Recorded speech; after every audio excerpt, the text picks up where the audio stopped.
बेटे आर्यन खान को जमानत दिलवाने के लिए शाहरुख ने उतारी दिग्गज वकीलों की फौज। बुधवार को फिर होगी आर्यन की बेल पर सुनवाई। आर्यन के वकील रोहतगी बोले, यंग बॉयज को सुधरने का मौका दिया जाए। नमस्कार, आजाद सिपाही में आपका स्वागत है। मैं हूं मनीष सिंह।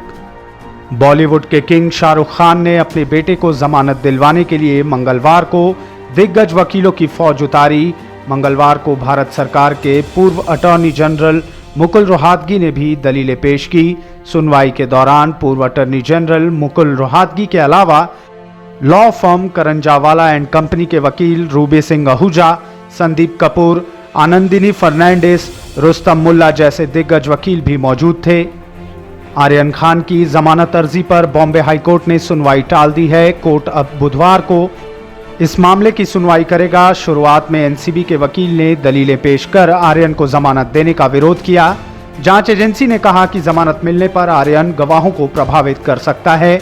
इसके जवाब में आर्यन के वकील रोहतगी ने कहा कि मेरे क्लाइंट के खिलाफ ड्रग लेने, उसे खरीदने बेचने का मामला नहीं है। वह अरबाज मर्चेंट के अलावा ड्रग से संबंध रखने वाले किसी भी शख्स को नहीं जानता है। अरेस्ट मेमो से ऐसा लग रहा है कि आर्यन ड्रग्स रखे हुए थे। मेरा क्लाइंट एनसीबी के किसी अफसर पर आरोप नहीं लगा रहा है। रोहतगी ने कहा, मुझे विटनेस नंबर 1 और 2 यानी प्रभाकर सैल और केपी गोसावी से कोई मतलब नहीं है, न ही मैं उन्हें जानता हूं। रोहतगी ने कहा कि ये यंग बॉयज हैं, उन्हें सुधार गृह में भेजा जा सकता है, उन पर मुकदमा नहीं चलाया जाना चाहिए। रोहतगी ने कहा कि आर्यन और अरबाज 2 अक्टूबर को दोपहर को क्रूज टर्मिनल पहुंचे थे।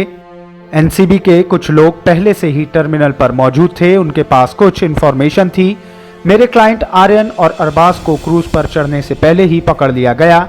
मेरे क्लाइंट से कुछ भी बरामद नहीं हुआ, उसके ड्रग्स लेने की बात भी साबित नहीं हुई है। रोहतगी ने कहा कि यह मेरा मामला 2 अक्टूबर से शुरू हुआ था। आर्यन क्रूज पार्टी का कस्टमर नहीं था, वह उसमें एक स्पेशल गेस्ट के तौर पर शामिल हुआ था। उसे प्रतीक गाबा नाम के आदमी ने बुलाया था, जो खुद को इवेंट मैनेजर बता रहा था। गाबा आर्यन और अरबाज मर्चेंट को जानता था। शाहरुख खान के बेटे आर्यन को जेल से बाहर लाने के लिए अब तीसरे दिग्गज वकील की एंट्री हुई है। अब तक 2 दिग्गज वकील सतीश मानशिंदे और अमित देसाई जमानत दिलवाने में असफल रहे हैं। मुकुल रोहतगी ने अपनी लॉ की पढ़ाई मुंबई के गवर्नमेंट लॉ कॉलेज से की है। कॉलेज से निकलने के बाद रोहतगी ने उस समय के मशहूर लॉयर योगेश कुमार सभरवाल का जूनियर बनकर अपनी प्रैक्टिस शुरू की। मुकुल रोहतगी ने 2002 में हुए गुजरात दंगों में राज्य सरकार का सुप्रीम कोर्ट में बचाव किया था।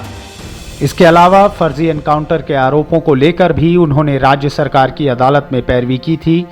इसके अलावा वह दंगों में जली बेस्ट बेकरी, जाहिरा शेख मामला, योगेश गौड़ा मर्डर केस भी सुप्रीम कोर्ट में लड़ चुके हैं। मुकुल रोहतगी के पिता अवध बिहारी रोहतगी दिल्ली हाई कोर्ट के जज थे।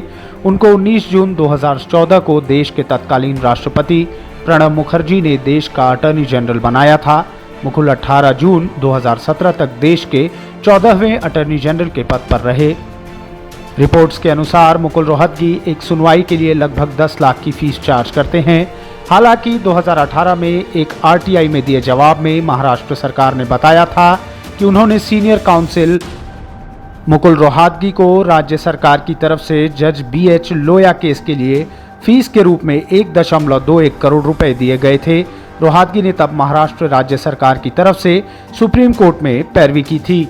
इस खबर में बस इतना ही। आगे की न्यूज अपडेट्स जानने के लिए देखते रहिए आजाद सिपाही।